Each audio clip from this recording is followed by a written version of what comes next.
Gros plan dans ce journal sur une ancienne friche industrielle, celle de DMC, devenue une résidence d'artistes qui a connu bien des déboires financiers. Aujourd'hui, elle est la plus grosse résidence d'Europe. Stéphanie Malorand, Vincent Lemiel. Derrière ces briques rouges, 2 siècles et demi d'histoire de l'industrie textile. Longtemps en friche, ce bâtiment de l'usine DMC a repris vie en 2012.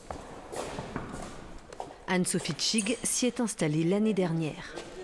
Cette peintre d'origine mulhousienne avait migré à Strasbourg avec gouaches et pinceaux. Elle revient dans sa ville où elle avait pourtant juré de ne plus mettre les pieds. Je suis revenue à Mulhouse après 35 ans d'absence où je disais Mulhouse la loose, c'est fini, jamais, jamais, jamais. Il aura fallu qu'elle découvre ce lieu atypique et ses résidents pour se convaincre de revenir.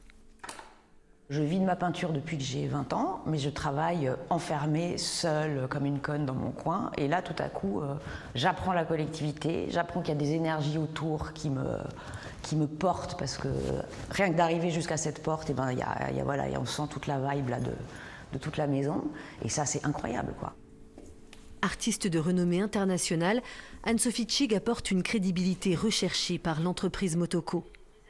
Car cette résidence d'artistes a bien failli disparaître. En 2016, Motoko, l'association, est en liquidation judiciaire avec une dette de 150 000 €. Missionnée par la ville de Mulhouse, Martine Zussy doit trouver une solution pour continuer l'aventure. Elle choisit de monter une société commerciale, Motoko & Co. Je suis un peu cynique, mais artiste et gestion, ça va pas forcément bien ensemble. Et donc, au bout de quelques mois, je me suis dit non, c'est pas leur rendre service aux artistes que de leur filer cette gestion-là. Sachant qu'en plus, c'est un bâtiment de 8000 m², donc c'est lourd, c'est gros, c'est un enjeu financier important.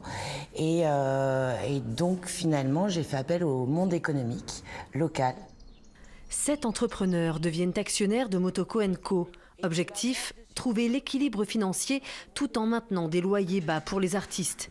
L'idée, louer tout l'espace du rez-de-chaussée pour des événements culturels ou des salons. Et ça marche. 70 événements organisés en 2018, 14 000 € de bénéfices et 84 000 € de rémunération pour les résidents qui ont travaillé sur ces projets. Désormais, pour les 140 artistes de Motoko, Martine Zussy est la capitaine qui fixe le cap. Pierre Frankel, l'un des historiques du lieu, est aujourd'hui soulagé de ne plus naviguer à vue. Je compare toujours Motoko, en tout cas le bâtiment au Titanic, et j'ai toujours cru qu'on allait s'échouer. Enfin, je le sentais, et il y avait cette fragilité interne qui faisait que le monde associatif, c'est très bien pour mettre le pied à l'étrier, mais pour aller plus loin, c'est très difficile. Et que là maintenant, on sait où on va, à peu près, c'est-à-dire on fixe l'horizon, on se dit c'est par là, il y a plutôt le soleil. Être professionnel tout en gardant un esprit fantasque. Penser rentabilité sans oublier la créativité. Bref, adhérer à un modèle économique atypique et permettre aux artistes de vivre et de faire vivre Motoko. Est-ce qu'on peut dire que la pérennité du lieu est assurée ? J'aimerais pouvoir vous dire ça, je pense que ce ne sera jamais le cas, parce que je pense qu'on va atteindre notre stabilité en assumant réellement notre permanente instabilité.